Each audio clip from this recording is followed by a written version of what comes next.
2 wins out of 2. Are you happy? Happy to have 2 wins out of 2. Not as happy with the performance against Scotland, against the performance against Samoa, but I think that's something that we now need to have a good look at and build on, ready for Argentina. Ellis, what did you make of that game today? It was tough. Scotland came out really hard and pushed us right up to the end. We made a couple of mistakes first half. We played some great rugby, got in some really good areas, but couldn't quite finish it off. So we got a lot of things to work on, but a win's a win, and we're pretty pleased. We made a number of poor decisions during the game, especially off some chances to counter-attack that we seem to ignore. So we need to have a look at that. And then, great credit to Scotland. They really threw everything at us and put us under a huge amount of pressure.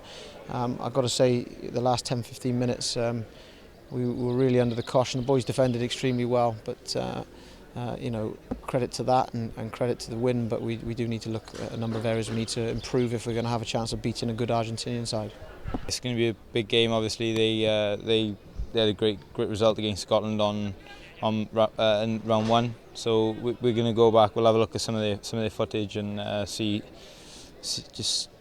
what they're about, and we'll have to come out all guns blazing on Thursday and be a little bit more clinical than we were today. It's like winners takes all on Thursday for a place in the semis. How different will it be from today's encounter and from the first game as well?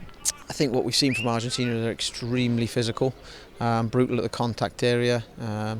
Like the sort of collision side of the game, big pack of forwards with a big scrum. So we'll need to counteract that and have a look at that. A couple of those areas perhaps didn't function as well for us today as they have done. So we'll be fully aware of the threat that Argentina will bring, and we'll need to front that up and hopefully be able to play a little bit more attractive rugby and score some tries that will get us that semi-final spot.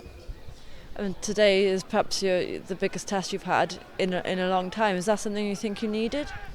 Yeah, I think it's good to have that test. I think we would probably, by our sort of hard standards, we would see that as one of our weaker performances.